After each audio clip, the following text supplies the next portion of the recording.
വരാൻ ഇങ്ങോട്ട്. എന്തോനെ പേടിക്കുന്നത്? ഞാനില്ലേ കൂടി ഇങ്ങോട്ട് വാ. കുഴപ്പമില്ലെന്ന്. അകത്തോട്ട് വരാന്. ഇങ്ങോട്ട് വരാൻ പറഞ്ഞു. വെളിപ്പെടുത്തരുത്. ഇങ്ങോട്ട് ഇങ്ങോട്ട് മാറിയില്ലടി. പൊസിഷൻ മാറി. ഇതാരാ വീട്? ദിലീപിന്റെ. ആണാ? നിന്നെ ഞാനല്ലേ അകത്തോട്ട് വിളിച്ചോണ്ട് പോകാൻ. പിന്നെ നീ എന്നെ വലിച്ചോണ്ട് പോണാ? എത്ര നേരമായി എന്നെ വിളിച്ചിറക്കിക്കൊണ്ട് വന്നിട്ട്? എത്ര നേരമായി ആ മുറ്റത്ത് നിൽക്കാൻ തുടങ്ങിയിട്ട്? എന്തുകൊണ്ട് ദിലീപ് എന്നെ ഈ പരക്കകത്തോട്ട് കേറ്റുന്നില്ല? ദിലീപിന്റെ അമ്മയെ പേടിയാ. എന്താ? ദിലീപിന്റെ അമ്മയെ ഭയങ്കര പേടിയാണെന്ന്. ദിലീപിന്റെ അമ്മ രാവിലെ PSC ടെസ്റ്റ് എഴുതാൻ വേണ്ടി പൈസ തന്ന് പറഞ്ഞു വിട്ടതാ. ആ ദിലീപ് ഒരു പെണ്ണിനെ വിളിച്ചോണ്ട് വീട്ടിനകത്തോട്ട് കയറി വന്നാൽ ദിലീപിന്റെ അമ്മ സഹിക്കുമോ? ഈ ദിലീപിനെ എന്നോട് വന്ന് കണ്ണിറുക്കി കാണിക്കാനും എന്നോട് ഇഷ്ടമാണെന്ന് പറയാനും പേടിയില്ലായിരുന്നോ?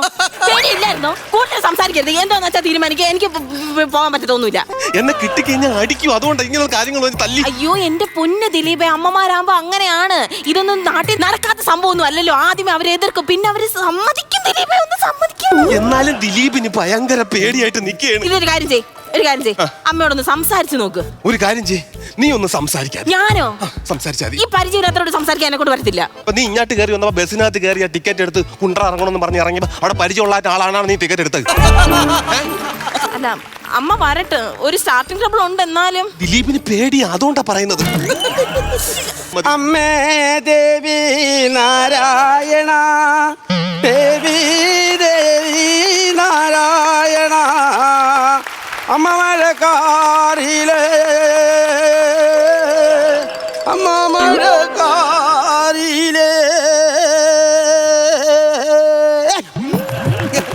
അവനെ എൻ്റെ മോനിന്ന് എക്സാം എഴുതാൻ വേണ്ടി പോയേക്കാണ്.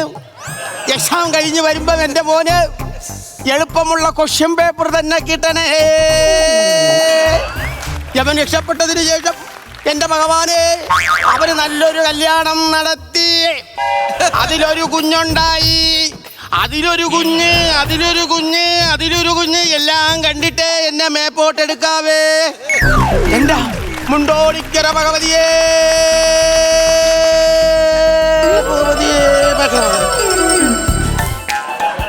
പറഞ്ഞു തീർന്നപ്പോഴേക്കും ഭഗവതി എത്തിയ. ഭഗവാനെ വെറുതെ പറഞ്ഞതാണ്, അനുഗ്രഹം കൊണ്ട് തരാൻ വേണ്ടി. ഇതേതാ ലിപ്സ്റ്റിക് ഇട്ടൊരു ഭഗവതി?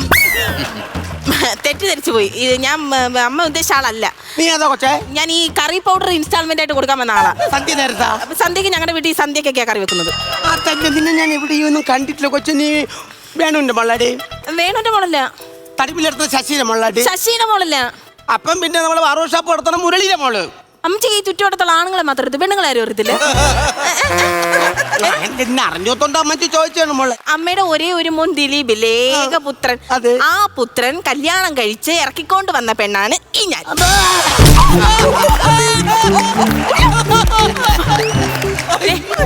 ഞാൻ ഈ കാലം പിടിക്കാം, ദിലീപ് ആ കാലം പിടി. ഇനി ഇങ്ങനെ ഒരു അവസരം പറ്റില്ല. അനുഗ്രഹം പിടിച്ചോ. എന്റെ അമ്മ വീണ് കിടക്കണം.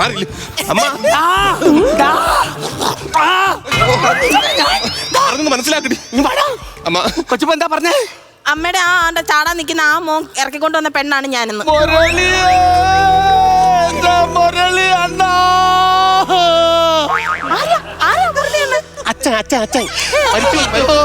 ബാബു അണ്ണാ, മാമ മരിച്ചുപോയി. അടിയണ്ണാ, ചിറ്റപ്പൻ.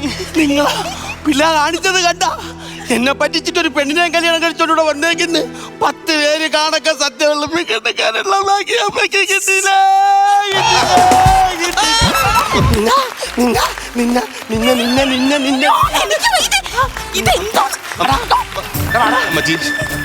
ഞാൻ പറയണ മനസ്സിലാക്കമ്മ. ഒരു കല്യാണം കഴിച്ച ഇത്ര വലിയ ഒന്ന് പറഞ്ഞ് മനസ്സിലാക്കും അമ്മ. ഞാൻ അങ്ങോട്ട് വന്ന് അടിക്കും. കഷ്ടപ്പെട്ടാണ് ഒരെണ്ണത്തിന് അമ്മച്ചിനെ തെറ്റാക്കി കൊണ്ടുവന്ന അമ്മ. അങ്ങനെ ഇറങ്ങി പോകാനൊന്നും പറ്റത്തൊന്നുമില്ല. അങ്ങനെ ഇറങ്ങി പോകാൻ വന്നോളുമല്ല. നീ എങ്ങനെ എന്റെ കൊച്ചിനെ വളച്ചെടുത്തത്? എങ്ങനെ വളച്ചെടുത്തത്? നീ അയ്യോ, നിങ്ങളുടെ പുന്നാരപുത്രനാണ് എന്നെ ആദ്യമായിട്ട് കണ്ണടച്ച് കാണിച്ചത്. എന്നിട്ട് പിന്നെ ഐ ലവ് യു പറഞ്ഞു കണ്ണടച്ച് കാണിച്ചാ നീ. അമ്മ അത് വേറൊന്നുമല്ല. ഇവക്കൊരു കടയുണ്ട്. ആ കടയിൽ സോഡ നാരങ്ങ വെള്ളം മേടിക്കാൻ പോയായിരുന്നു. ആ സോഡ ഇങ്ങനെ പൊട്ടിച്ചപ്പോഴത്തേക്ക് കണ്ണിൽ ഇങ്ങനെ വന്നു. അപ്പൊ ഞാൻ ഇങ്ങനെ കണ്ണിറുക്കി. അങ്ങനെ കാണിച്ചതാണ് എന്റെ മോൻ. കണ്ണിറുക്കി കാണിച്ചതല്ല. അങ്ങനെ കണ്ണിറുക്കി കാണിച്ചാണോ? അപ്പൊ എന്നെ ഉപേക്ഷിക്കാനാണോ? തിരുമ്പി ഒരു നിമിഷം ഞാൻ അവിടെ നിൽക്കത്തില്ല. എന്നെ പറ്റിക്കുന്നില്ലല്ലോ. നിക്കടി അവിടെ.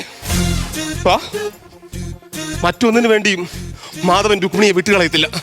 അത്രയ്ക്ക് ഇഷ്ടം നിന്നെ. ആരീ മാധവന്റെ അത് രുക്മിണിയൊക്കെ? ചേക്കിലുള്ളതാണ്, അത് നമ്മൾ നോക്കേണ്ട കാര്യം. നാട്ടുകാർ ചോദിച്ചാൽ ഞാൻ എന്തോ പറയും? PSC ടെസ്റ്റ് എഴുതാൻ പോയ ഒരു ചെറുക്കന്താ ഒരു പെണ്ണിനെ കൊണ്ടുകൂടെ വന്നിരിക്കുന്നത്. എവന്റെ കൂടെ PSC ടെസ്റ്റിന് പോയ മൻസൂർ ഇപ്പൊ മസ്തൂറായിട്ടിരിക്കുകയാണ്. താര ഇപ്പൊ ക്ലർക്കായിട്ടിരിക്കുകയാണ്. സുലൈമാൻ ഇപ്പൊ ലൈനായിട്ടിരിക്കുകയാണ്. എനിക്കും ആയല്ല ലൈൻ താണ്ടായിക്കണേ എന്റെ ലൈൻ. അമ്മേ, അമ്മയുടെ വിഷമം ഞങ്ങൾക്ക് മനസ്സിലാവും. പക്ഷെ ഇതാരും ചെയ്യാത്ത കാര്യമല്ല അല്ലേ ദിലീപ്? സ്വാഭാവികമാണ്. അമ്മയുടെ ഏക ഒരു പുത്രൻ സ്നേഹിച്ചു, ഒരു പെണ്ണിനെ വിളിച്ചിറക്കിക്കൊണ്ട് വന്നു. അമ്മയ്ക്ക് അക്സെപ്റ്റ് ചെയ്യാൻ ബുദ്ധിമുട്ടുണ്ട്. പക്ഷെ ഞങ്ങൾ പ്രായപൂർത്തിയായിട്ടുള്ള ആൾക്കാരാണ്. ഞങ്ങൾക്ക് ഞങ്ങളുടേതായിട്ടുള്ള അവകാശമുണ്ട്. അമ്മയെ തുള്ളുന്ന പോലുള്ള കാര്യങ്ങളൊന്നുമില്ല. എല്ലാ കവിതാക്കളും ചെയ്യുന്ന ഒരു കാര്യം മാത്രമേ ഞാനും ദിലീപും ചെയ്തുള്ളൂ. അതിന് ഇങ്ങനെ കിടന്ന് വിറക്കേണ്ട കാര്യമില്ല. 10 മാസം നൊന്ത് പ്രസവിച്ചൊരു അമ്മ ആ കുഞ്ഞു വലുതായി വന്ന് അത് പ്രായമായി വിദ്യാഭ്യാസം കൊടുത്ത് അവനൊരു ജോലി കിട്ടാറായപ്പോൾ അമ്മയെ പറ്റിച്ചോണ്ട് വന്ന് ഏതോ ഒരു പെണ്ണ് ഇത് ശരിയാണോ? ഇനി ദിലീപിന്റെ ഊഴം.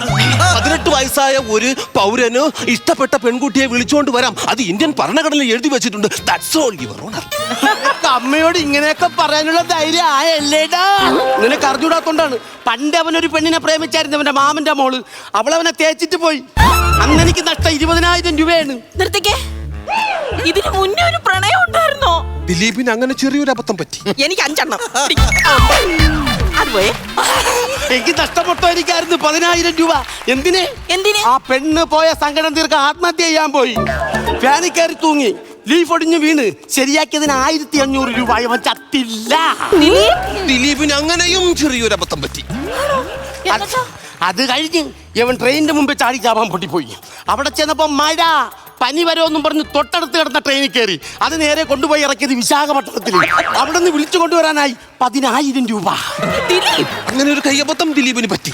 പക്ഷേ അത് മാത്രമല്ല, എന്നിട്ടും അവൻ ചാവാത്തത് കൊണ്ട് പാലത്തിന്റെ മുകളിൽ കയറി ചാടി. വെള്ളമില്ലാത്തോണ്ട് ചള്ളക്കകത്ത് കുഴിഞ്ഞുപോയി. JCB കാരെ കൊണ്ടുവന്ന് മാന്തി രൂപ 10,000 രൂപ. ഇവിടെ നിനക്ക് വേണം. എല്ലാം ദിലീപിന് പറ്റിയതാണ്. അവർ പെണ്ണിനെ കൊണ്ട് വന്നിരിക്കുന്നു. അമ്മ എന്നെ പരിചയപ്പെട്ടില്ല. എന്റെ പേര് മധുമതി. അത് കല്യാണം കഴിച്ചിട്ടല്ലേ മധു ഇത്? അല്ല, എന്റെ പേരാണ് പറഞ്ഞ മധുമതി. എടി ഏത് മതിയെങ്കിലും കാര്യം ഇവിടെ നിൽക്കാൻ പറ്റില്ല. പോ പോ പോ പോ പോ. ഇത് കുറെ നേരമായിട്ട് നിങ്ങളോട് സംസാരിക്കുവാണ്. പറയാവുന്നതിന്റെ എല്ലാ രീതിയിലും നിങ്ങളോട് പറഞ്ഞു. നിങ്ങൾക്ക് മനസ്സിലാവാത്ത എന്താണ്? അതെ, നിങ്ങൾ ആട്ടൊന്നും വേണ്ട ദിലീപേ. ഞാൻ ദിലീപിനെ മാത്രം വിശ്വസിച്ച് ഇറങ്ങി വന്നതാണ്. എന്റെ കൂടെ ഇപ്പൊ വരണം. നിങ്ങളുടെ അമ്മയെ പറഞ്ഞിട്ട് കേൾക്കുന്നില്ല. ഇത്ര പറഞ്ഞാലൊക്കെ മതി. ഇനി കൂടുതൽ കഞ്ചാനൊന്നും എന്നെ കൊണ്ട് വരത്തില്ല. വരുന്നോ ഇല്ലയോ? എന്റെ അമ്മയെ കളഞ്ഞിട്ട് വരാൻ പറ്റില്ല. നീ വന്നാണ് ഞാൻ പറഞ്ഞുതരാം. എങ്ങനെയെങ്കിലും അമ്മയുടെ മനസ്സിൽ ഞാൻ നിർത്തിക്കാൻ ദിലീപേ. നിനക്ക് നിന്റെ അമ്മയെ കളഞ്ഞിട്ട് വരാൻ പറ്റില്ല. ഞാൻ എന്റെ വീട്ടുകാരെ കളഞ്ഞിട്ടാണ് വന്നത്. അപ്പൊ നീ ഇവിടെ നിന്ന് പറയുന്നത് ദിലീപിന് അമ്മയെ പേടിയാണ്. ഞാൻ ഇനി എന്താ ചെയ്യണമെന്ന് കൂടെ പറ. എങ്ങനെയെങ്കിലും അമ്മയുടെ മനസ്സിൽ ഒന്ന് കേറി പറ്റാൻ നോക്ക്. നീ എങ്ങനെയെങ്കിലും ഒന്ന് കേറി പറ്റാൻ തോന്നണ്ടേ? എനിക്ക് നീ കണ്ടോ? തോന്നണ്ടേ? അതൊക്കെ തോന്നും. എന്റെ അമ്മ ഭയങ്കര ഭക്തിയാണ്. അപ്പൊ എന്തെങ്കിലും ഭക്തിമാർഗം എന്തെങ്കിലും ഒരു സംഭവം. ഞാനെൻ മിഴിനാളം അണയാതിരിച്ചും നീറും നെഞ്ചകം അകിലായി വിതച്ചും. എന്റെ വാ ചൊറിഞ്ഞ് കയറി വരെയാണ്. ഞാൻ വല്ലതും വിളിച്ച് പറയുവേ. കാർമുകിൽ വർണ്ണന്റെ ചുണ്ടിൽ ചേരുമോടക്കൂ ശകലോങ്കിലും ഉളുപ്പുണ്ടോ കൊച്ചേ നിനക്ക്? ഉണ്ടോ? ദിലീപെ വിളിച്ചോണ്ട് പോവില്ല. ഇനി സംസാരമില്ല. നീ എന്റെ കൂടെ വന്നേ പറ്റത്തുള്ളൂ. ഞാൻ എന്റെ വീട്ടിൽ കുറച്ച് കണ്ണീരും കുറച്ച് കിരാവും കുറച്ച് അഭിനയം കൂടെ അമ്മ കേറ്റു. എന്റെ അമ്മയെ വിട്ടു പോകാൻ പറ്റത്തില്ല. എന്റെ അമ്മേനല്ല ദിലീപിന് അങ്ങനെ പോകാൻ പറ്റുമോ? അമ്മയെ കളഞ്ഞിട്ട് ഞാൻ പറഞ്ഞു, ഞാൻ എന്റെ വീട്ടുകാരെ ഉപേക്ഷിച്ചിട്ടാണ് നിന്റെ കൂടെ വന്നത്. എന്റെ കൂടെ വന്നേ പറ്റത്തുള്ളൂ. ഇല്ലെങ്കിൽ ഞാൻ എന്തെങ്കിലും കടുകയും ചെയ്യാനുള്ള കാര്യം ഞാൻ പറഞ്ഞേക്കാം. ദിലീപിന് അങ്ങനെ പോകാൻ പറ്റുമോ അമ്മയെ കളഞ്ഞിട്ട്? 10 മാസം തൊട്ട് പ്രസവിച്ച പോനാട്ടാ നീ അമ്മയെ വിട്ട് പോണ. ചെമ്മാണ്ടി സീമയിലെ വേദിയിലെ പോലെ വന്നവരെ യാറടിത്താറോ.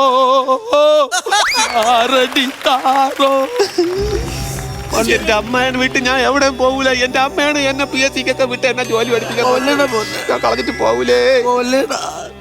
ഒന്ന് പാളി എന്നാലും പാടും. ചിലയിൽ നിന്ന് ഉണരു നീ തണുത്തലിയും നീതാ രജനി.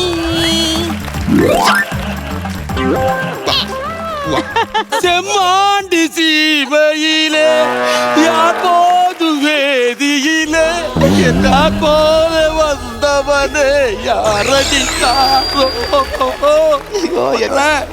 അമ്മച്ചി വിട്ട് പോവാട്ടെ. പോകത്തില്ല അമ്മച്ചി, അമ്മയെ കളഞ്ഞിട്ട് ഞാൻ പോവോ? ഞാൻ അങ്ങനെ ചെയ്യുവോ? ഞാൻ നാണമാകുന്നു, മേനി നോവുന്നു, എന്റെ കൈകൾ നിന്നെ മൂടുമ്പോൾ, ഓലപ്പീലികൾ ചെറുതായിട്ട് കാറ്റിൽ വീശുമ്പോൾ തോന്നുന്നു പോരുന്നു ഏഹേ ആഹാ ആ നാണമാകുന്നു. ചെമ്മാണ്ടി ചീമയിലെ ഞാൻ പോതും വേദിയിലെ. ഞാനാ 3 പ്രാവശ്യമായിട്ട് ചെമ്മാണ്ടി ചീലയും കൊണ്ട് നിൽക്കുവോ? ഞാൻ ഇവിടെ മാറ്റി മാറ്റി അടിച്ചോണ്ടിരിക്കുന്നു.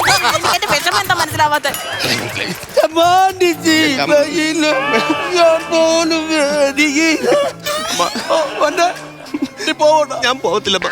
ഒരു സിംഹമലയും കാട്ടിൽ തുണയോടെ അമറും കാട്ടിൽ വഴിമാറി വന്നു ചേർന്നു ഒരു കുഞ്ഞുമാൻ കിടാവ്. താത്ത തരികടി പാടടി സരികമ്മ തരകര മനത്തിന് ചിട്ടാക്ക് തരികട പാടടി സരികമ്മ. അതെങ്ങനുണ്ട്? നിനക്ക് അമ്മ വേണ്ടല്ലടാ, നിനക്ക് അമ്മ വേണ്ടല്ലടാ, നിനക്ക് അമ്മ വേണ്ടല്ലേ? നീ അവളെ കല്യാണം കഴിക്കത്തില്ലടാ. നിനക്ക് അവളെ വേണോ എന്നെ വേണോ? എനിക്ക് നിങ്ങൾ രണ്ടുപേരും വേണം. ഞാൻ വേണോ അമ്മ വേണോ? നീ. ഞാൻ വേണോ? അമ്മ. ഞാൻ വേണോ? നീ. എന്നെ വേണോ? അമ്മ. എന്നെ വേണോ? നിർത്തണം നോക്കടാ. 5000 രൂപയ്ക്ക് മേടിച്ച ഷൂ ആണ് ഇത്. തേഞ്ഞു പോയി കഴിഞ്ഞാൽ നിങ്ങൾ അത് വാങ്ങിച്ചറിയൊന്നുമില്ല. ഞാനാണ് പറഞ്ഞത് എന്നെ വേണോ നിനക്ക്? എനിക്ക് നിങ്ങൾ രണ്ടുപേരെയും വേണം. ഒരു കാര്യം ഞാൻ പറയാം, എനിക്ക് ഇഷ്ടപ്പെട്ട പെണ്ണെ ഞാൻ കൊണ്ടുവന്നു. എനിക്ക് എൻ്റെ അമ്മേനെ വേണം. പക്ഷെ നിങ്ങൾ രണ്ടുപേരും 2 ദിക്കിൽ നിന്ന് കഴിഞ്ഞാൽ ഒന്നും ശരിയാവൂല. അതുകൊണ്ട് ഞാൻ ഒരു കാര്യം തീരുമാനിച്ച് ഞാൻ ഈ വിഷം കുടിക്കാൻ പോയി. വിഷം കുടിച്ച് ഞാൻ ഇവിടെ ആത്മഹത്യ ചെയ്യാൻ പോണ്. എനിക്ക് വേണ്ട. വിഷം കുടിക്കരുത്, വിഷം കുടിക്കരുത്. അമ്മ പറഞ്ഞ വിഷം കുടിക്കരുത്, വിഷം കുടിക്കരുത്, വിഷം കുടിക്കരുത്, വിഷം കുടിക്കരുത്. വിഷം കുടിക്കണ്ട. നീ അവളെ കല്യാണം കഴിച്ചോ? പക്ഷെ അമ്മയ്ക്കൊരു തീരുമാനമുണ്ട്. നിനക്കൊരു ജോലി കിട്ടിയതിന് ശേഷമേ കല്യാണമുള്ളൂ. അമ്മ ഏത് ലോകത്തമ്മച്ചി ജീവിക്കുന്നത്? നമ്മൾ PSCക്ക് അല്ലേ പോണത്. നമ്മൾ ഇവിടെ ഇരുന്ന് കമ്പൈൻ സ്റ്റഡി ചെയ്യും. എന്നിട്ട് നമുക്ക് രണ്ടുപേർക്കും ആർക്കും ഒരാൾ ജോലി കിട്ടി കഴിഞ്ഞാൽ നമ്മൾ രക്ഷപ്പെട്ടില്ലേ? നിങ്ങൾ രണ്ടുപേരും കൂടി കമ്പൈൻ സ്റ്റഡി ഇവിടെ നടത്തി കഴിഞ്ഞാൽ ജോലി കിട്ടുന്നത് നിനക്കല്ല, നമുക്ക് രണ്ടുപേർക്കും. 10 മാസം കഴിയുമ്പോ എവിടെ ഞാൻ ആശുപത്രി കൊണ്ടിരുത്തേം വേണം. കുഞ്ഞിനെ എടുക്കാൻ വേണ്ടി ഞാനും നിൽക്കണം. അവന്റെ ഒരു കമ്പൈൻ സ്റ്റഡി.